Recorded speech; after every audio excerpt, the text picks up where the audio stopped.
Who really builds Europe? And is the Europe in a breaking point? That's a good question. And we're gonna talk about this. Actually, if you're not into the construction business, then you have no idea what's going on.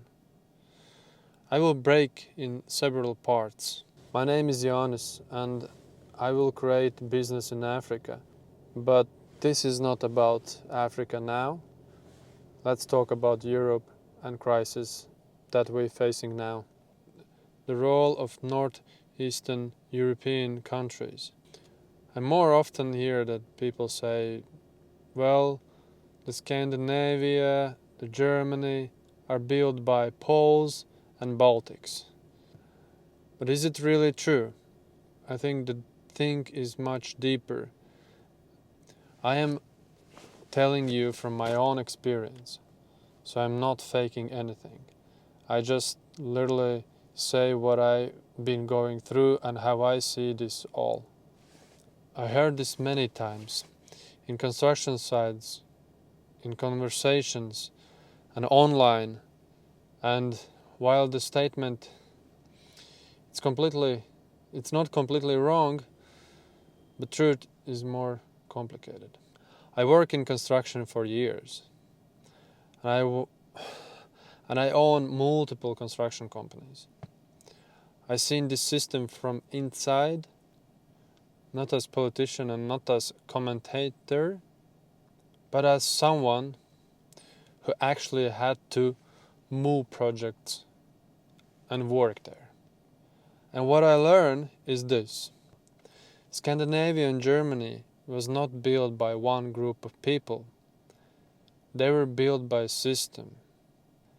And Eastern European countries and workers become a critical part of the system. Let's break it down. Why the demand exists? Let's take Sweden as example. But the same applies to Norway, Denmark, Sweden, Germany, and so on. Construction in those countries are expensive, and sometimes very expensive. Local companies have high wages, high taxes, strict labor laws, complex regulation. Because of that, the prices are kind of high, and clients are just searching for other opportunities. But the demand doesn't disappear. People still want houses. Cities still need apartments, renovations, infrastructure, and commercial buildings. Clients refuse to pay local prices. The market looks for alternatives. Why Northern Eastern Europe and Eastern Europe? So why Poland? Why Lithuania? Why Latvia? Why Estonia? It's not just because the labor is cheap. Those countries have a long history of construction and skills are very, very highly developed. So they are very skilled workers, with some few exceptions, but that you can find anywhere. And many of those workers are not beginners, they are very high professionals. They also are very direct competitors to the local businesses. Willingness to take projects where the locals often don't want to. And that combination really matters. And no, it's not about the poor quality this time. But see, this is where it creates a tension and potential conflict. From the perspective of the local workers and companies, this situation is frustrating. And honestly, I understand. Competitiveness increased, margins shrank, projects projects were lost. And this leads to the political pressure, public debates, and strict regulation aimed to protect the local market. But that's the unforgettable truth. If the client are not willing to pay the local prices, the market will find another solution. It's not the moral issue, it's the economic one. The Eastern European countries are not anymore cheap. And here is why many people are still stuck in the past. Poland today is not the Poland that was 2005 or 2010. The same applies to the Baltic countries. Those countries developed really fast. Better infrastructure, stronger companies, higher productivity, rising wages. It's all combining. In many sectors, the salaries in Poland and the Baltic countries now much closer to the Western Europe. For many workers, going abroad no longer means earning significantly more money. When you subtract high living costs, accommodations, travel, time away from family, the financial advance often disappears. A new labor crisis is emerging. Because of this, the system is entering a new phase.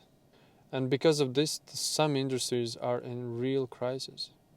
Because workers are demanding higher salaries, fewer worker hours, and better conditions. At the same time, many are no longer willing to work extreme hours, just earn slightly more than they can earn home. This is very visible in low margin industries like cleaning, logistics, and basic service. In some countries, the cleaning business is slowly collapsing. Prices are rising, clients are unhappy, workers want more, but are willing to do less work. So they actually want to do less, but get more. So margins have been crashed from both sides. The old model is breaking. The politicians and pressure to adapting to this new reality, European politicians are often making things harder, not easier. We see high taxes, strict controls, more reporting requirements, more inspections, heavier penalties, and there is no breathing room left for companies. Small and medium-sized companies spend more time dealing with the paperwork now. In many cases, business owners feel like the system works against them. And that's exactly what I experience. And there is another point, the system that feels disconnected. What makes this worse is that feeling that the rules are created by people who have never run a business themselves. Public sector institutions continues to grow. More employees, more departments, more regulations. Sometimes it feels like laws are created simply to justify the size of the system. Why small business feels dead? In my eyes, in many parts in Europe start dying. Not because people don't want to work and not because there is no demand, but because the environment become a hostile to anyone who tries to build something independently. When you combine rising labor costs, shrinking margins, constant inspections, endless paperwork, the results are predictable. People stop taking risks. People stop making new businesses. And innovation slows down. And here is the real conclusion. So when the people say that Scandinavia and Germany was built by Poles and Baltics,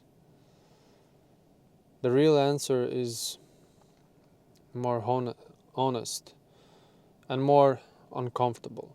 They were built by a system where the price skill demand met. Eastern European countries didn't replace locals. They filled the gap that the system created itself. And now that gap is closing. That's why I'm no longer looking for the safest system. I'm looking for the places where system is still forming, where there is room to create, breed, experiment and build. There's also why I'm exploring other regions, including Africa. Not because Europe is collapsing, even though in some areas it really are collapsing, but because the small entrepreneurs, the space to grow here is pretty much disappearing. So, and here is the question for you. Are you feel the same way?